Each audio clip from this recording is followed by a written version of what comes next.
Welcome to Jets Rewind, and I'm Marty Schupak. We're brought to you by T-Ball America and tballamerica.com. Whether it's T-Ball up to that college scholarship, please check out tballamerica.com. I'm joined by Ralph Sharega. He's up in somewhere in Massachusetts. Oh, no, he's down in Florida. He's down in No, Florida. I came back a couple of days ago. Yeah, Oh, I missed the cold weather and the snow. I really, he but after the Patriots aren't in the playoffs, he thought it was safe to come back. oh yeah, I'm enjoying it. I read every article about them twice. Yeah, it's funny. Just I'll it's the turn. old studio. Yeah, I and just Ray Yeah, Clifford, how you doing, Ray? oh, wonderful. It's funny, Ralph. Sometimes after a huge Patriot loss or a huge Red Sox loss, I'll stream WEEI right after. I just love doing that. Yeah, but by the way, anyway, every Patriot loss is huge as far as I'm concerned. yeah. Anyway, here we go. We're in the off season. Our real season begins now, and a lot is happening, which we're going to get into. But first, Ralph has a classic trivia question. I'm going to have one later.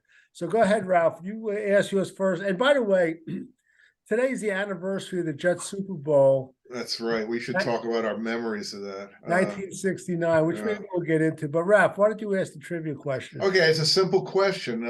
When was the last time the Jets ended the season with a six-game losing streak or more? That was talked about this week, and of course, I wasn't paying attention. Okay, it's a good question. I think I have an idea, which I won't know the year, but I'll know the coach. Okay, all right. Anyway, a lot happened. The Mike LeFleur was fired, and I'm just going to ask Ray this. Ray, talk about revisionist history. I go on Twitter. All these Jet fans were saying, what a mistake. It wasn't fair. They should have fired the guy that drafted Zach Wilson. And what would you say to that, Ray? This is your podium now. What would you say to those Jet fans? They'd want to fire Joe Douglas as opposed to Mike LeFleur. They're just saying they don't think it's fair. Yeah. I I'd guess say that go ahead. Why do you think he should have been fired? I'd say the proof is in the product on the field. I mean, granted, when Zach wasn't in there, LeFleur looked better with the other quarterbacks, but that he couldn't adjust to Zach at all. I mean, he couldn't.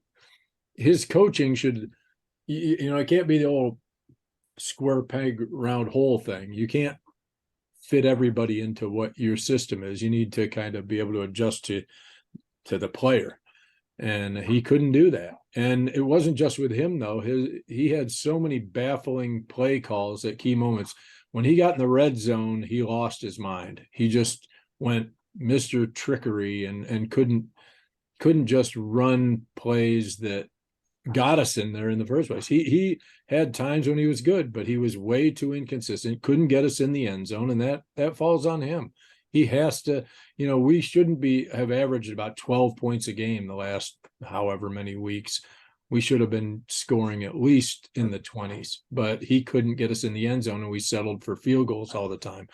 I don't know how, I would say Mike LeFleur was probably on board with the drafting of Zach Wilson too. I think they all kind of went there and were all wowed by the off-grid throws and things. But, bottom line, it was Joe Douglas's pick, but I don't think anybody was down on that pick at the time. So, it didn't pan out. Move on, and let's go from there. But I think the change was definitely deserved and needed. Ralph, how would you respond to those Jet fans that are kind of revising history and saying that he's the fall guy for Joe Douglas taking Zach Wilson? And then I'm going to respond. I mean, it's not just as simple as Zach Wilson. As far as I'm concerned, I think it had to happen because, whether he deserved it or not, this is 2 years into this program.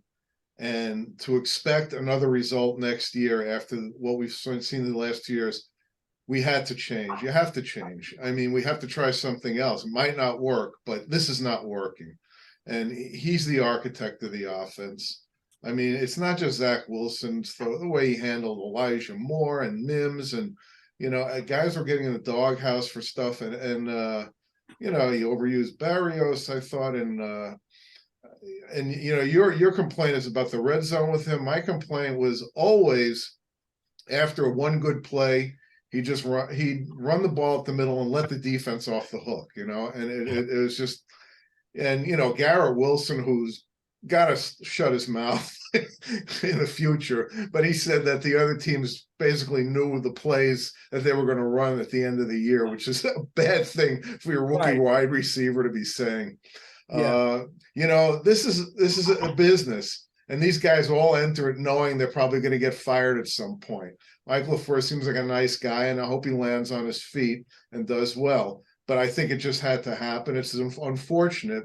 I mentioned something in my list of topics about how the strange aspect of it, Marty and Ray's, is you see this overhaul of coaches who were picked by the head coach, all getting fired, but he remains standing. It's very interesting. I like to discuss that a little later. We will. I just want to respond and two things that Ray said or has said in the past, and these are my two biggest things about Mike LeFleur. I agree with Ray.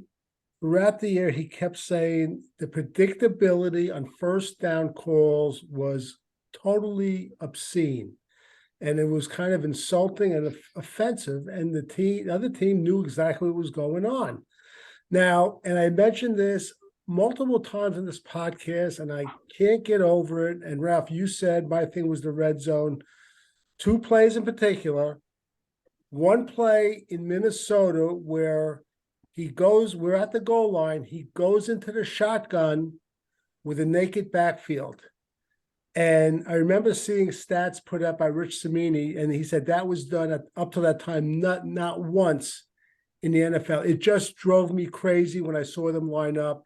And the other play was the year before against Tampa Bay, when Zach Wilson actually played a good game, but on the goal line, he did the quarterback sneak. It wasn't really on the goal line, was it?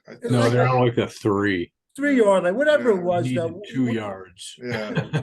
We had such a stupid explanation. That was a miscommunication, that it was really an option to do it, and that Zach thought that he had to do it. I mean, this is stuff you hear about, which we're going to hear in the next few days about why the president's classified material was stuck in his garage. But that's not to get into politics. But anyway, I'm glad he's gone. And I'll tell you, Ray, you always complain about offensive coordinators. So I always took some of your, full disclosure, you're a good friend of mine, but I always took some of your complaining a little too lightly this year. And as the season goes on, I kind of drank the Kool-Aid.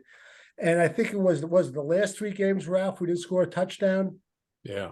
I guess the Detroit game was the last game we got a touchdown. Yeah, these things don't happen in the NFL. Everything is geared in the NFL for offense, for quarterbacks, for scoring, for long plays, and we just blew it. It's just unbelievable. And listen, again, in retrospect, it was a mistake with the rookie offensive coordinator, rookie defensive coordinator, and the rookie head coach. But definitely, this guy was way over his head. And the combination with Zach Wilson and the offensive line, it was just pitiful. So I'm sorry, Mike. We're going to get another offensive coordinator. And you want to get into that right now, guys? Or Ralph, you want to talk about your thing first? My thing, I was just, which one?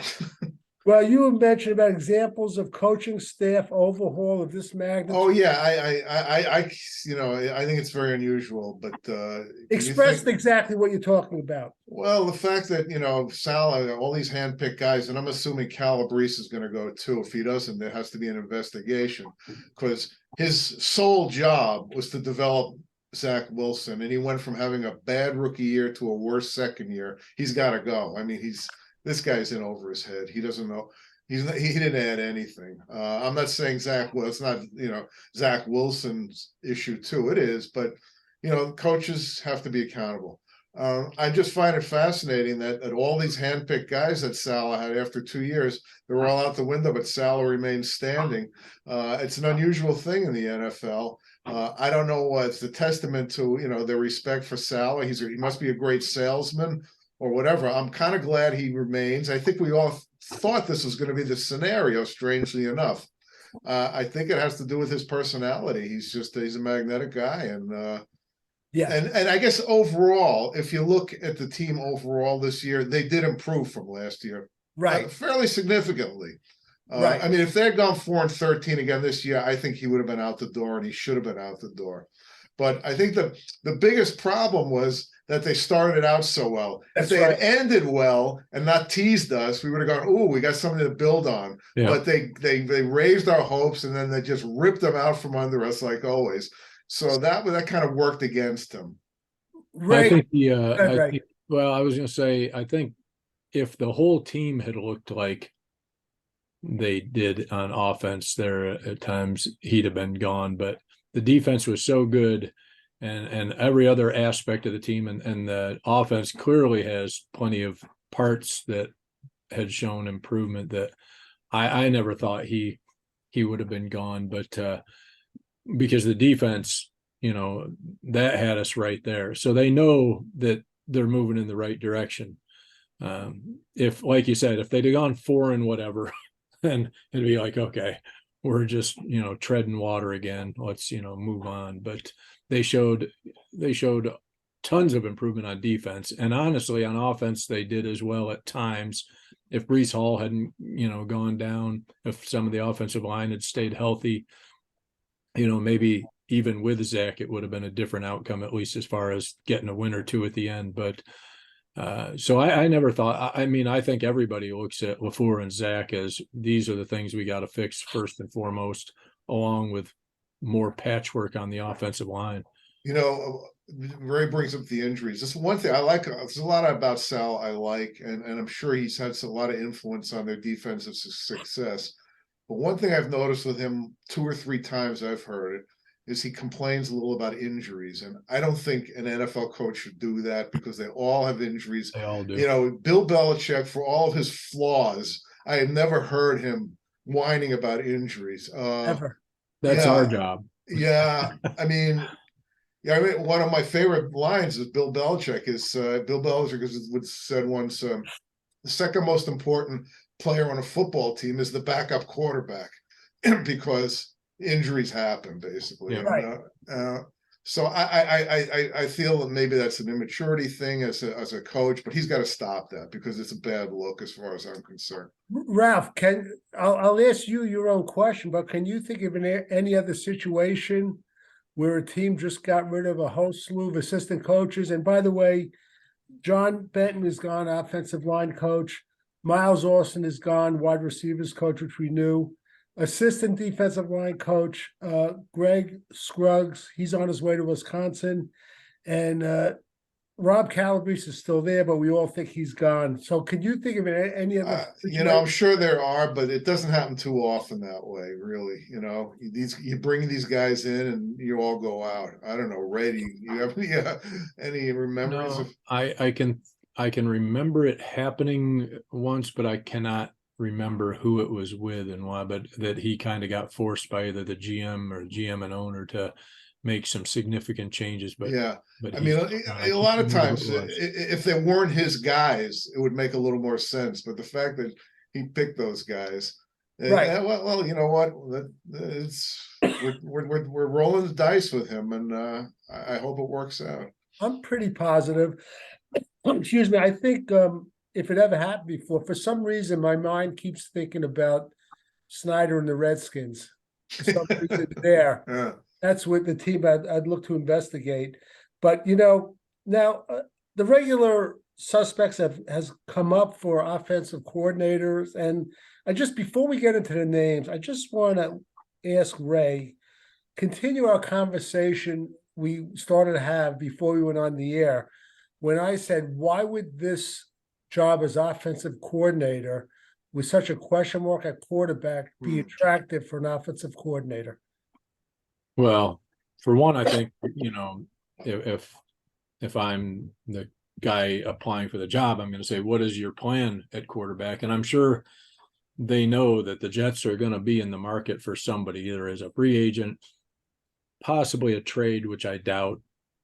And I doubt they would draft some. So I think they're going to be looking at the free agent market mainly. But, who knows? Maybe they will work out a deal or something. But I think that would be but if I'm an offensive coordinator and I look at the talent on this team, I'm thinking Overall talent. yeah, Overall. the receivers we brought in, if they can get the line, healthy and on the field most of the time and add to it with some other guys, there's all kinds of talent on this team. And, I'll even say there's somebody out there who probably feels like, well, LeFleur didn't know what he was doing. I can fix Zach, which may or may not be true. But you're right. There are probably several guys out there who feel that way. Who And there are think probably they could several do it. teams that would probably trade for him, like the teams went for Darnold. Yeah. Oh, by the way, but glad you mentioned, I'll get back to you in a second, Ray. Yeah. Because I keep hearing, and I can't believe my ears, and I was a huge Sam Darnold fan. A lot of Jet fans want him to come back, which I can't believe. Just so you know, Ralph, you'll love this. The last game of the year for Carolina, they beat the Saints 10-7. Sam Darnold played the whole game. He was 5 for 15 for 43 yards, no TDs, and 2 interceptions. I didn't write it down, but he had like a quarterback rating of 2.53. I didn't remember that one. The week before he had a very good game against Tampa Bay. Yeah. I have a feeling they were playing a lot of backup, so everything. So. I just don't think it would work. No, even if he was playing better. Right. Okay. Yeah. Ray, I interrupted you. So attractiveness of the job, you think the overall talent that Joe Douglas has put together in there? No doubt. Yeah. I think they'd look at, there are a lot of coordinators who would look at the Jets and say that I could work with that and make that team a very, very effective on offense. And I think we'll have no problem getting an offensive coordinator for this job. I think it's just a matter of, do we choose the right one? And I think several of the ones that have been named would be good choices, but that's really, to me, I think this is a prime job. Good. I'm reassured then. I was a little me, I always look with the Jets, the glass half. Well, I'm not gonna go as far as Ray to say it's a prime job. Ralph. But offensive coordinators who have a job right now and have a contract, they can't come. And and most of them would be foolish to if they were in a good situation. Like a guy like Eric Bieniemy, why in the world would he ever, if Andy Reid let him go, why would he come here and look bad when he could look good in Kansas City? I mean, what I think we're looking at is 2 different categories of offensive coordinator candidates. One of the retreads who have had the job on and off over their careers, had some good and some success and some failures, but right now are not offensive coordinators. Guys like Nagy, like Olson. We'll go through the list of this. Let me just read the list, Ralph. Sorry to interrupt. The names that have come out: Darrell Bevel, who's the quarterback, he's another one of the Dolphins, who's the usual suspects, right? Greg Olson of the Rams, and we're going to get into him. He's got a tie to Derek Carr. Matt Nagy, Kansas City Chiefs, senior assistant. Sure, he's going to leave Mahomes for Zach Wilson, right? And then there's rumors about he's not an offensive Gary Kubiak.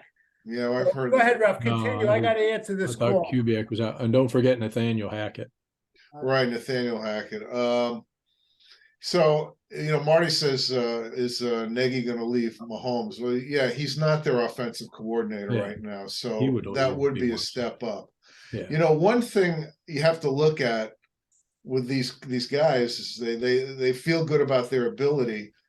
If like a guy like Nagy says, I can go to the Jets and I don't have to win a Super Bowl. I just have to show improvement for the guy like Zach Wilson, and I'm gold at that point. So it's a low bar when you're coming to the Jets. So in a way, that's an advantage. But anyway, Marty, all right, you listed some of the retreads. You got any more? That's all I have. Cool. Right.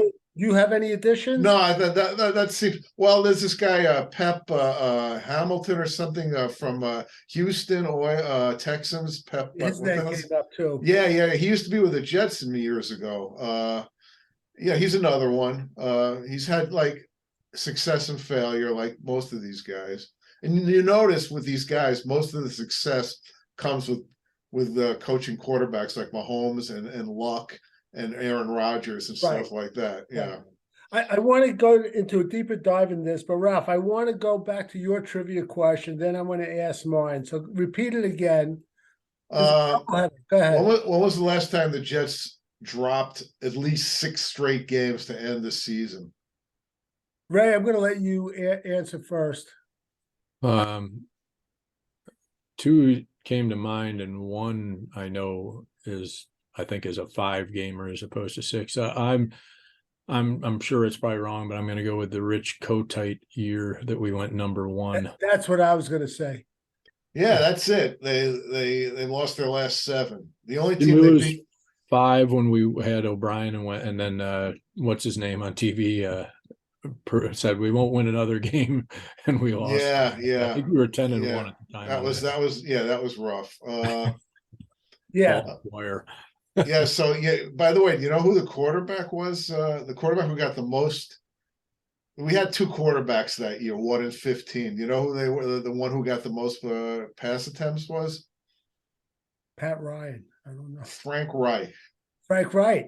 That's right. It was another guy you should put on that list. Now, guys, I think Reich is looking for something higher than just an OC job. Hold that thought. Let me ask my trivia questions. Okay. The show with. Okay.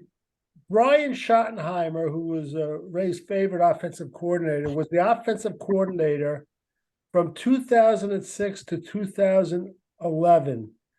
Since then, there have been 7 offensive coordinators. I just want you guys, including Mike LeFleur, you could name 6 of them, and then you get the answer right. So think about that. We'll come back to that. All right, Ralph. So go ahead. So now Ralph, do you have a background? Because I started to look into the background. And Matt Nagy, we know, was the head coach of Chicago for 4 years. Before that, he was with Kansas City. He's got ties into Andy Reid. A lot. I mean, he was in Philly with Andy Reid. He followed him. Yes. He's been with him for years. Yes. So you like him. I kind of like him. I know he didn't succeed with Trubisky or even Justin Fields' first year, but he was the head coach then. The thing that appeals to me is twofold. One, he's been with Reid for so many years that he's had to have picked up a lot from him. The second thing is when he was offensive coordinator with KC in 16 and 17, they had very good years, and Mahomes was not their quarterback then. Alex Smith was. So that shows me something. And I guess the other thing is, even though he wasn't successful as a head coach, he's still someone who Saleh can lean on. Yep. Hey, I know where you're going through. I made the same mistake. It's like, he really doesn't have a mentor. I mean, I wouldn't say a mentor, but someone who's been through that. And so I think that works on a few levels. Okay. He would be a number 1 choice? For the retread guys, yeah. Like I said, I broke it into 2 categories. All right, and just so that people know, all these guys we're talking about don't necessarily go by their title now. Like Darrell Bevell, if you look at his resume, he has a huge resume. I didn't look at the records of the teams when he was offensive coordinator, but he's been offensive coordinator a few times, and he was interim head coach like twice. So don't go by what their title is right now. And I just want to mention another thing about Greg Olson, who has a great resume too. He's got ties into Derek Carr. And apparently he's pretty close to Derek Carr. So that might come into the picture also. But the problem is this, though. And the Derek Carr situation, they have to move very fast, like within 3 days after the Super Bowl. But if they hire Greg Olson, let's say Monday, I mean, that's going to tell the Raiders right away they're going to make a play. And is that going to raise the value? I'll ask you, Ralph, of Derek Carr. Uh, yeah, well, I don't think Joe Douglas, I think he's too smart for something like that to happen. I don't even know what Joe Douglas thinks of Derek Carr. So I don't know. That's a lot of hypotheticals. You know, interestingly, we talk about like Matt Nagy, and actually the guy I'm interested in who was inexperienced, we'll talk about later. Nagy, he's going to be going deep into the playoffs this year. So, I mean, they do allow interviews while the playoffs are on. I always get confused with that. But they can't sign him, though, right? Right. Yeah. So that, you know, that's another aspect of this. That's another part of the dynamic. Okay, But- Ray, do you have any thoughts of any of the guys I mentioned? And Ralph's holding a surprise. It's like, Ray, it's like what's behind the door in the Soupy Sales show from years ago. Go My ahead. favorite all-time show. I know. Ray, do you have any thoughts of any of these guys? Well, if they want to kind of stick with the same offense, Nathaniel Hackett might be somebody on their radar. Didn't he come from Green Bay? Yes. Yeah, that's where he So, made his. I mean, if you're going to stay with the same offense, he could be a strong candidate. I wouldn't be against Nagy. If they want to change things up, there's all kinds of directions they could go. By the way, Kubiak, I heard, was not a candidate at all. Right. I know That was just a hot rumor. Yeah. But there was one. I mean, if they may go with somebody who's not even on the radar. I mean, there are guys out there. Oh, it definitely could. May, Yeah. You know, yeah. who may, even some guys from way back. I mean, I think about guys like, wasn't Todd Haley an offensive coordinator? I could see him talking to Todd Haley. Oh my God. I don't want the league changes too fast. I can't. Todd Haley's a little, but he's still in the game as far as, you know, talking about it, keeping up with it. I mean, I just think they could go in all kinds of directions. If they want to change it up, they have all kinds of options. I don't think they should stay hooked up to this system. If the best candidate has a different system, go with it. I mean, yeah. No, I agree. I wouldn't be against him. You know, I just want them to find somebody who can just show improvement. And the reason when I said I think this is a prime job is because of our defense. I mean, I don't think you have to make this into a powerhouse offense to make the Jets a true contender. I think you just have to make it one that averages maybe, 20 points a game as opposed to 12, somewhere, something that you actually think they can get in the end zone at key times at the end of games instead of settling for a field goal or, having to try and score on fourth down. I think it is a prime job. I really do. I think that an offensive coordinator thinks that if they can make them effective enough with that defense, they can be contenders. Okay, that's that's your opinion, which is good. My opinion is this. I have a little bit of a twist, and I want to hear Ralph's dark horse. I think the names that are on this list, I think that's where we're going to get the offensive coordinator for a couple of reasons. I think our owner, Woody Johnson, is going to want someone with experience. I really do. Going in there, he's going to want to maximize the potential of the offense.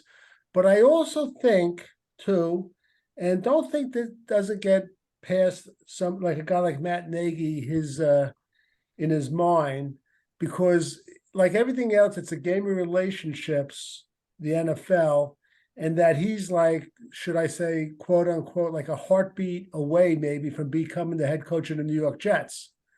So, for instance, let's say the Jets win their first game and go on a 5-game losing streak, and Woody Johnson just throws up his hands, goes, I'm done. And he fires our head coach, but our offense is being productive. Matt Nagy might get the head coaching job. This might be in the back of his mind, might be in the back of Darrell Bevel's mind, might be in the back of Greg Olson's mind. So it's a two-edged sword. It's not something that I think might happen, but you never know. But my feeling is it's going to come from one of those players that we're talking about.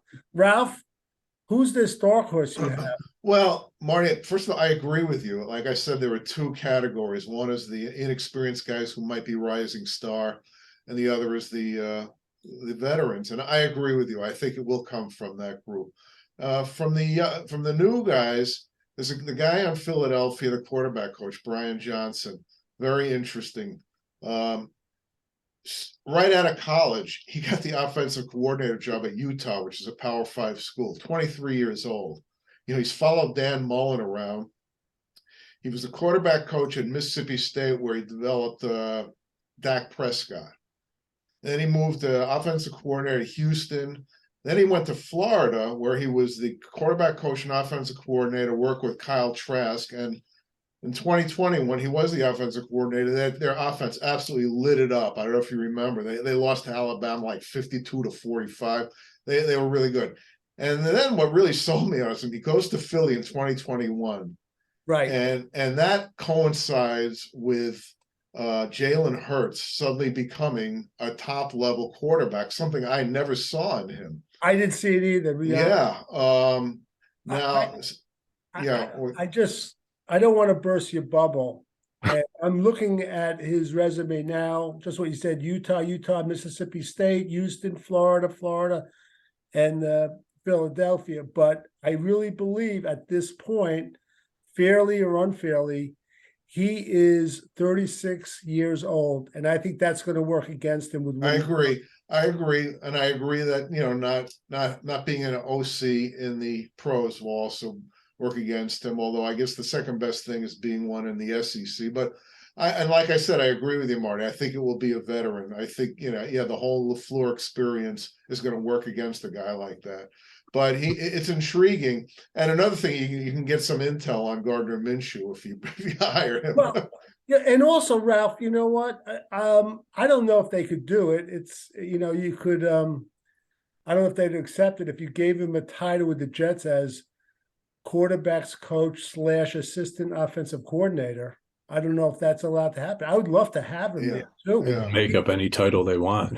But you have to, you know what I'm saying, right? Don't you have to have a title where he's able to leave if it's a step up? He's got to do a step up. Yeah, I don't know. But he is intriguing. I would love to see a guy like that, under a Matt Nagy or something. I think that would be great. I really do. Some really good experience, and he would love it also. Now, Marty, what I get a kick out of is, you keep harping on these two plays that LeFleur did that drove you nuts, the red zone play and the Zach Wilson play. So in that regard, there's no way you ever want Darrell Bevell because what Darrell Bevell's greatest play was. Of course, he called the Russell Wilson interception against the Patriots, the biggest blunder in the history of the NFL. With Seattle, that's right. Yeah. But let me ask you a question. Then I want to ask you too about the logistics of play calling, which drives me crazy. Okay, and let's get into it right now. These play calling, I remember reading a book, and Bill Parcells would just tell the offensive coordinator, call a play. He would be on the headphones. He said, no, run the ball. Call another pass play. He says, no, run the ball. Do you think that Robert Saleh, he has the option of overruling a play that's being called? Ray? Do I think he has the option of it? Of course, he's the head coach. He can say, I'll let you know if I like that. But would he do it? I don't think that's in Robert Saleh's DNA. Yeah, I agree with you there. At this point, at least. Right. Yeah. But doesn't Belichick do it, Ralph? If he did, he would never admit it to anyone, so I wouldn't know. But I don't know if he pulls him aside after the fact or what, but I would imagine on big plays, big moments, he's probably going to be in on the decision. Because I had this weekly nightmare when the Jets didn't take Dan Marino, and I'm starting to have this nightmare about being on the 2-3 yard line with a shotgun with a naked backfield, and I'm saying to myself, how could Robert Saleh just let that play go? I don't understand. I just don't understand it, how it happens. I really don't. It makes no sense to me. Well, what I want to know is, how much power does the quarterback have these days? I guess if you're a veteran quarterback like a Right. star, you can override. But these young guys that the Jets have, they're not going to do that. Now, I always thought Russell Wilson got a pass on that play. No pun intended. They said Carroll and Bevel. In our day, it was the quarterback. If he threw the interception, it was on him. I mean, Russell Wilson could have called the timeout and said, "That's a ridiculous play." Or he could have just thrown, I mean, I think he locked into that guy. But anyway, that's neither here nor there, Marty. You don't want Darrell Bevel for that because he will not hear the end of it from Jet fans. Well, okay. Ray, I want to ask you this. Go ahead, Ray. One quick thing about, was it Brian Johnson you said? Yeah. The difference between him and Mike LeFleur is, though, that at least he was a coordinator, and he was a coordinator at several stops, and he did well. So it's not like he's stepping into a job that he's never done. He's just doing it at a different level. And if he's got that mindset of being a coordinator, I think it adapts to whatever level you're at. If you've got the players to do your system, which, I'd be okay with him too, personally. Again, just reading his resume, I'm sold. I would take him. I just think his age is going to work against him. I think you're right. That's my feeling. Yeah. Ray, other than Zach Wilson, what was the single biggest reason for his failure? Was it LeFleur, Calabrese, or the offensive line? Don't take the easy way, Ray Clifford, to answer and say all three. You have to pick one. About 2 out of 3. Go ahead. They all participated. They all had their hand in it. But what's number 2 besides Zach besides Wilson himself? To me, it's a flip, but I'll say Calabrese, because I would say it's interesting, because the offensive line obviously is part of it too. But if he was coached properly, if the plays were called properly, he could have gotten around a lot of the offensive line troubles, at least to get him to to be more effective than he was.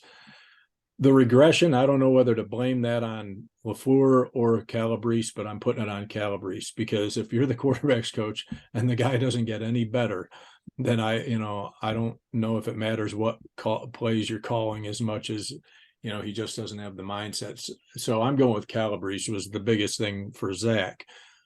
I would agree, Ralph, with that. I would say that it was the biggest reason. And then, some of the LeFleur truthers would say, well, then how come you're for LeFleur getting fired? What I would tell those people, though, I'd say, look, a close second. I mean, I saw a tweet by a guy, and he said, I'm not a Jet fan, but I said, how do you fire the offensive coordinator, not the guy that drafted Zach Wilson? And my answer would be, you got to watch every single play that went on during the year. You got to be kidding. The different situations.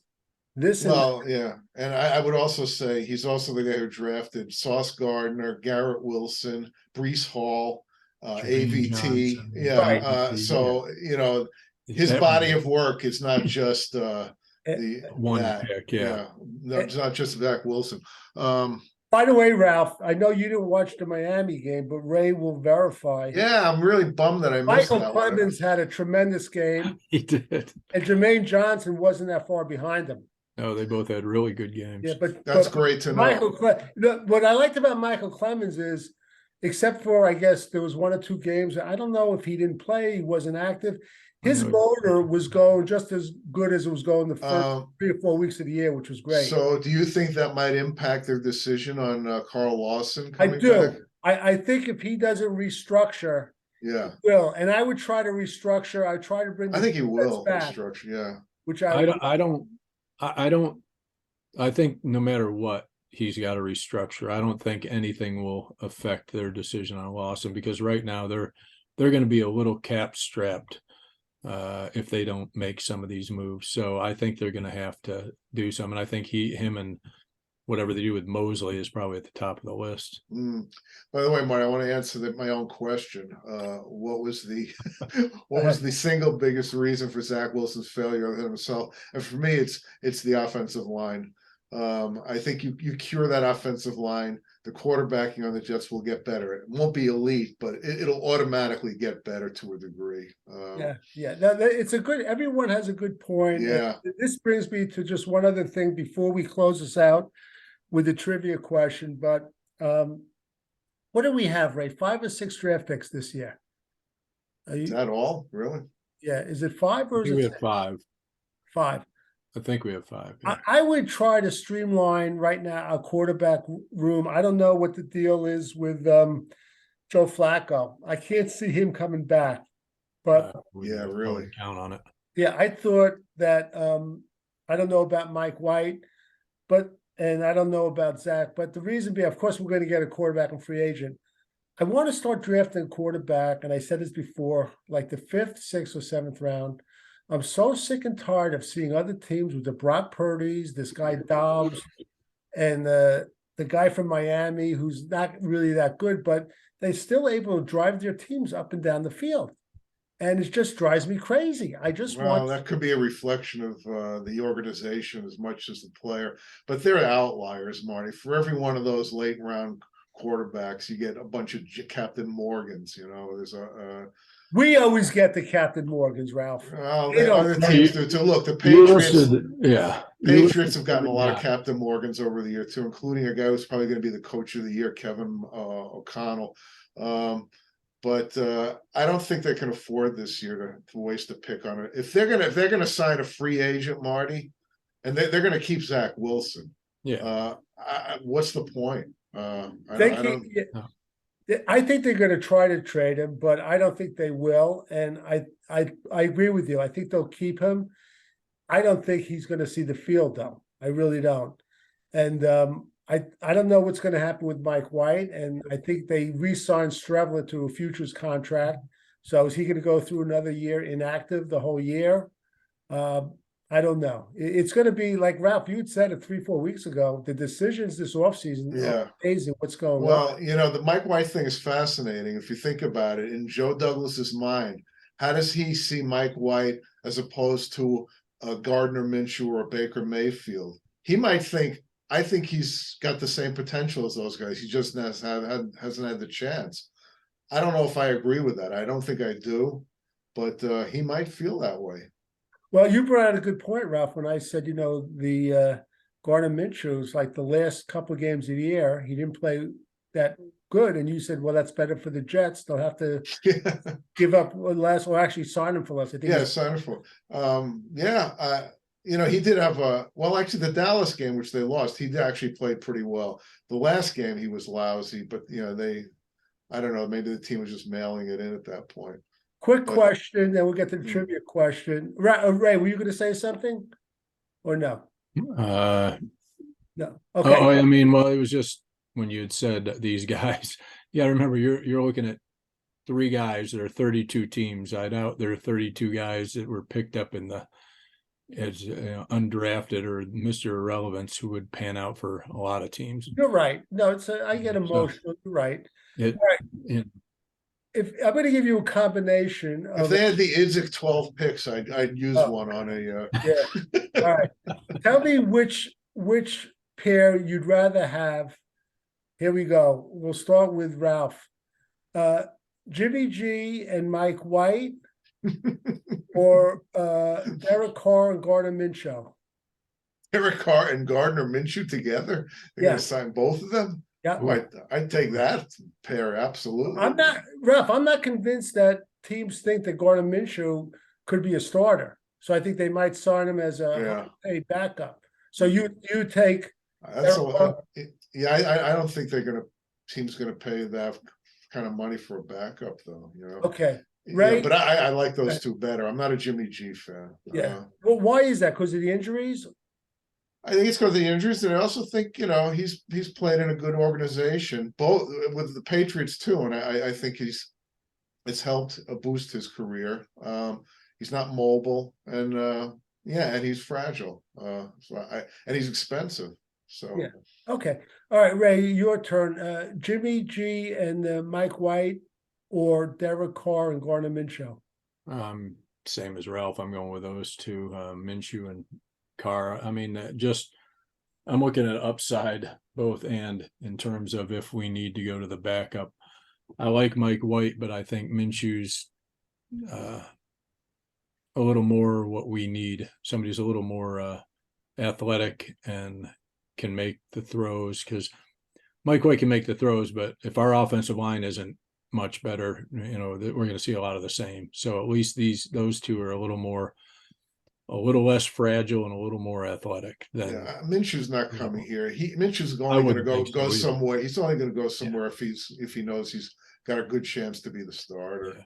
I'd be shocked if. And I don't blame him. Those numbers he put up at Jacksonville with a horrible team, to me, are just amazing.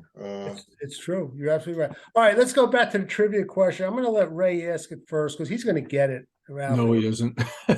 I can't think of any. It's a nightmare. It's a nightmare scenario. Yeah. I know. I've tried to erase. Let me ask it again. And by the way, this question is brought to you by T-Ball America and tballamerica.com. Here we go. Brian Schottenheimer was the offensive coordinator for the Jets from 2006 to 2011. Since then, there have been 7 offensive coordinators, including Mike LeFleur. Name 6 of them. Okay, Ray. Name the other 6. Yeah. All right, name the other 6 besides Mike LeFleur. I was going to say you only named 6 of them. We'll brainstorm, Ray and I. Why don't you do it together? Go ahead. Yeah, you might as well, because I Put out a name. Was Josh McCown ever their offensive coordinator? No. You might as well. A guy named Morton. Yes, John Morton. John Morton. Dowell Loggins and Messina. Right. Guy from Tennessee that we took, and then he went back to Tennessee. Right. Heimerdinger. Right? No, was that before them? That was before. That was before. Hey, Schottenheimer was a Tennessee guy too. Yeah. Yeah. So you got LeFleur, Logains, and Morton. Yikes. All right, we'll give you 5 more seconds, and then I'll name 5 seconds. 4, I can't even think of one. 3, 2. Here Here we go. Here's my guy, Jeremy Bates. Oh, right. That's right. Yeah. Was he there 1 year? Yeah. Shan Gailey. Shan Gailey. Yeah. I thought he was before. Marty Morningweg. Morningweg of the 0-16 Lions. And here's this one, which I can't even remember him, but out of Miami. Tony Sperano. Yes. Tony Sperano.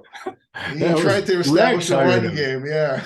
Oh my God. After he got fired from Miami. Yeah. That's right. I remember, Ralph. He's in Miami, and he tried that. What do you call that offense? They beat the Patriots with the running back, the Wildcat. Yeah. It worked. The first. For a few minutes. Yeah. So, one of my favorite mentions for a possible OC is this guy. People keep calling this guy from Chicago Bears their offensive line coach, Chris Morgan. They said because Chicago had the top running game in the league, and you know why they had the top running game? Because Justin Fields is running around the backfield. Yeah, that's the stupidest thing I've ever heard. He had over 1,000 yards. Yeah, that's great. Yeah.